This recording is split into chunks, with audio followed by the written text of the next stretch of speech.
কি অপরাধ ছিল আমাদের? আমরা বাংলাদেশের সুশীল সমাজের মান্যগণ্য ব্যক্তিদের কাছে একটাই প্রশ্ন করতে চাই, আমাদের কি অপরাধ? আমরা কিসের জন্য ক্ষতিপূরণ থেকে বঞ্চিত হচ্ছি? কিসের জন্য মালিক এখনো খোলা আকাশে নিতে তোমার শ্রমিক হত্যা করে তার কোনো বিচার হয় নাই?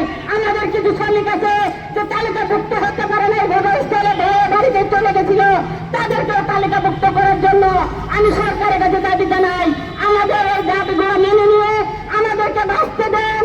আমরা বাঁচতে চাই, আবার এই ঝুঁকিপূর্ণ বিল্ডিংয়ের ভিতরে থাকতে চাই না। আমাদের উঁচার মতো কষ্ট হচ্ছে, এই শীতের মধ্যে আমরা কষ্ট করছি, আমাদের বয়স্ক স্যারেরা অনেক অসুস্থ হয়ে গেছে।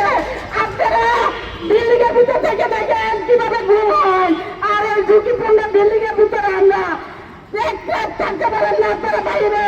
আর আমরা আজকে 3 মাস হয়ে গেছে, আমাদের পাশে কোনো মিডিয়া পাই না, আমরা কোনো সাংবাদিক পাই না।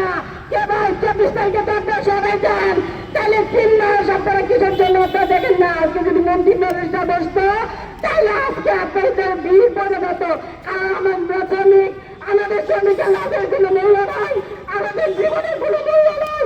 এই রোগের মধ্যে আমরা কত কষ্ট করে পড়ে রাখছি। তাই সরকারের কাছে আমার আকুল আবেদন, আমি গত সরকারের কাছে চিঠি দিয়েছি, আপনি আমাদের চারজনের দাবিগুলো মেনে নিয়ে আমাদেরকে বাঁচার মতো সুযোগ করে দেন। 1 নম্বর দাবি হলো 1 দিনের আগে সমতুল্য ক্ষতিপূরণ, 2 নম্বর দাবি হলো পুনর্বাসন, 3 নম্বর দাবি হলো ফ্যামিলি সহকারে সুচিকিৎসা, 4 নম্বর দাবি হলো দেলোয়ার সহকারে এই ষড়যন্ত্র করেছে, আগুনে পুরো শ্রমিক হত্যা করেছে এই দেলোয়ারের বিচার আমরা বাংলা মাটিতে দেখতে চাই, বাংলার শ্রমিক দেখতে চাই। আর কোন শ্রমিক যাতে আমাদের মারা না যেতে হয়, আর যাতে কোন শ্রমিক ক্ষতিপূরণের জন্য রাস্তায় না যেতে হয়। আমরা অর্থনীতির চাকা ঘুরাই, বাংলাদেশের মানুষকে বলতে চাই, আমরা শ্রমিক, যে শ্রমিক দিয়ে আজকে প্রশাসনের সবার বেতন হয়, এই প্রশাসন দিয়ে এই শ্রমিক ঘোরাতে চাই।